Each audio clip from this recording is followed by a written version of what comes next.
नमस्कार, चंडीगढ़ से आपका स्वागत है। मैं हूं आरजू। आइए सबसे पहले नजर डालते हैं कुछ अहम खबरों पर। प्रधानमंत्री मोदी ने छठ पूजा से शुरू की मन की बात। कहा, सूर्य देव का वरदान है सौर ऊर्जा, इसी का सबसे बड़ा उत्पादक देश बन चुका भारत।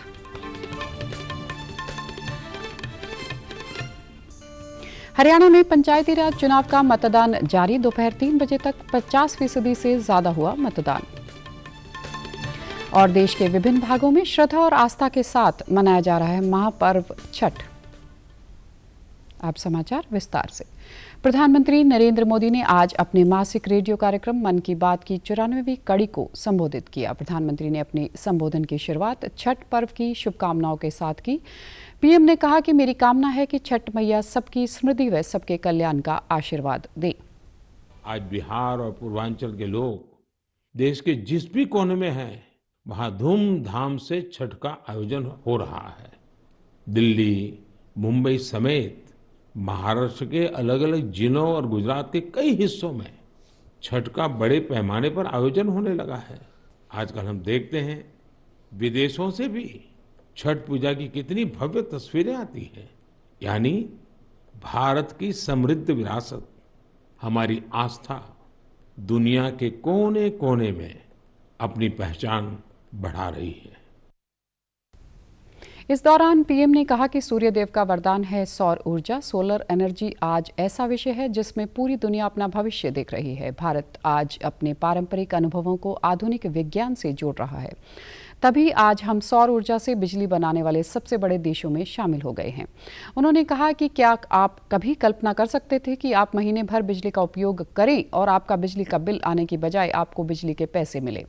सौर ऊर्जा ने ये भी कर दिखाया है। उन्होंने तमिलनाडु के थिरू के एजिलन का उदाहरण दिया, जो कि एक किसान है। उन्होंने अपने खेत में 10 हॉर्स पावर का सोलर पंप लगवाया।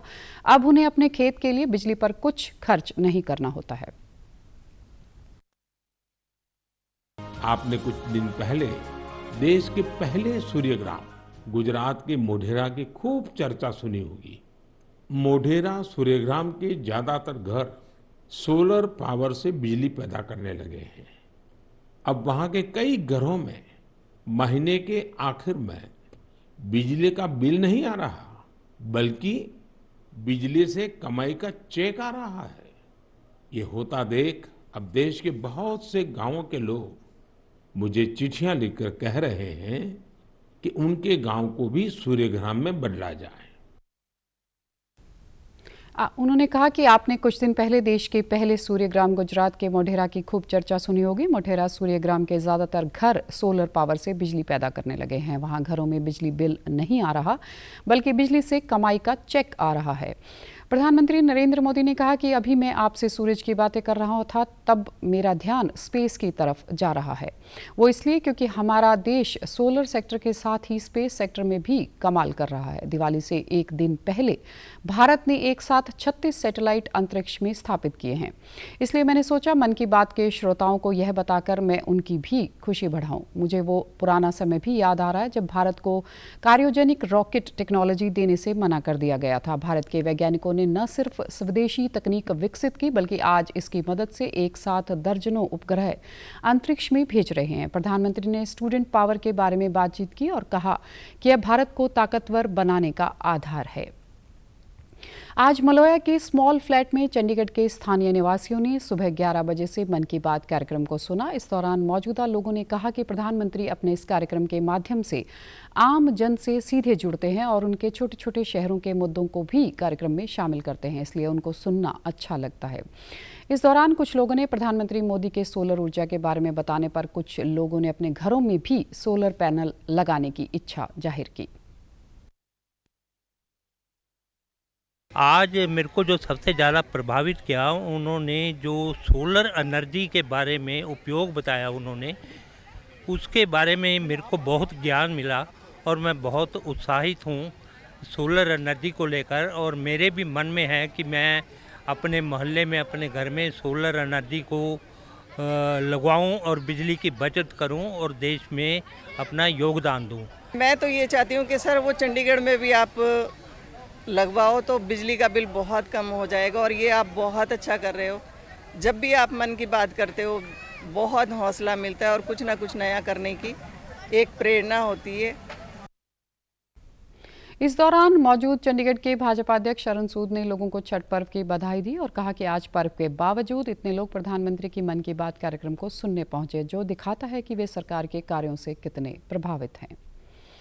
हरियाणा में आज पहले चरण के चुनाव में 9 जिलों में पंचायत समिति और जिला परिषद के सदस्यों के लिए मतदान जारी है। इन 9 जिलों में 61 ब्लॉक में 1278 पंचायत समिति और 175 जिला परिषद सदस्य मैदान में हैं। प्रदेश में दोपहर 3 बजे तक करीब 50% से ज़्यादा मतदान हो गया। वहीं नरवाना में अब तक सबसे ज़्यादा 50% मतदान हो चुका है।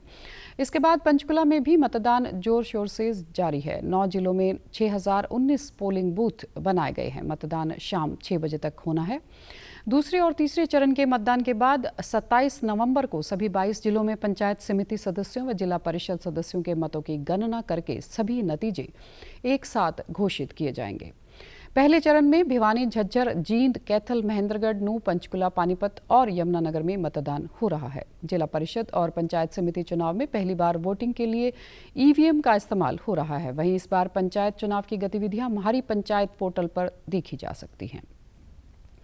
लोक आस्था का महापर्व छठ देश के विभिन्न भागों में श्रद्धा और आस्था के साथ मनाया जा रहा है। 4 दिन के छठ पर्व अनुष्ठान के तीसरे दिन आज श्रद्धालु अस्तांचलगामी सूर्य को अर्घ्य अर्पित करेंगे।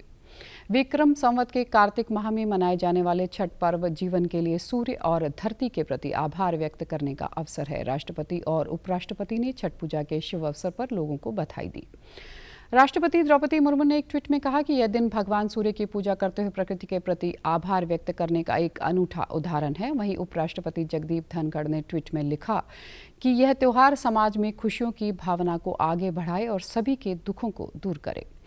प्रधानमंत्री नरेंद्र मोदी और केंद्रीय गृह मंत्री अमित शाह ने छठ के पावन अवसर पर लोगों को बधाई दी है। अपने ट्वीट में पीएम और गृह मंत्री ने कहा कि छठ पर्व सूर्य और प्रकृति की पूजा को समर्पित है। उन्होंने सबके लिए प्रसन्नता, सुख, शांति और स्वास्थ्य की कामना की।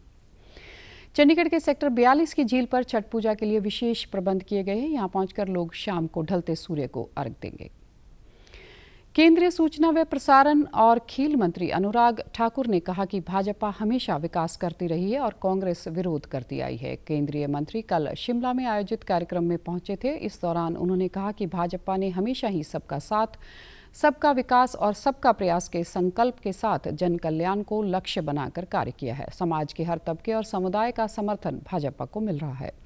उन्होंने कहा कि भाजपा की डबल इंजन सरकार ने प्रदेश का चहुमुखी विकास किया है। उन्होंने कहा कि वंदे मातरम एक्सप्रेस ट्रेन भारत में चौथी अपनी तरह की ट्रेन है, जिसका हिमाचल जैसे छोटे राज्य में चलना अपने आप में बड़ी उपलब्धि है। शिमला, धर्मशाला, कुल्लू हवाई यात्रा सुचारू रूप से चल रही है। अब खबरें फटाफट। देश में अब तक लगाए गए 219 करोड़ 63 लाख से अधिक कोविड रोधी टीके। स्वास्थ्य मंत्रालय ने बताया कल 1,39,000 को लगे टीके। 1604 लोगों में हुई संक्रमण की पुष्टि। प्रधानमंत्री नरेंद्र मोदी आज वडोदरा में करेंगे परिवहन विमान विनिर्माण परियोजना की आधारशिला। पर्थ में आईसीसी T20 क्रिकेट विश्व कप में आज भारत का मुकाबला दक्षिण अफ्रीका से शाम 4:30 बजे से आकाशवाणी से होगा सीधा प्रसारण। केंद्र सरकार ने चीनी के निर्यात पर प्रतिबंध 1 साल के लिए और बढ़ाया। विदेश व्यापार महानिदेशालय ने अधिसूचना जारी कर कहा चीनी के निर्यात पर अगले साल 31 अक्टूबर तक जारी रहेगा प्रतिबंध। और आप हमारे समाचार YouTube channel DD news Chandigarh, Facebook DD news Chandigarh और Twitter handle DD news CHD पर भी देख सकते हैं। इसी के साथ चंडीगढ़ से समाचारों का सिलसिला समाप्त होता है। नमस्कार।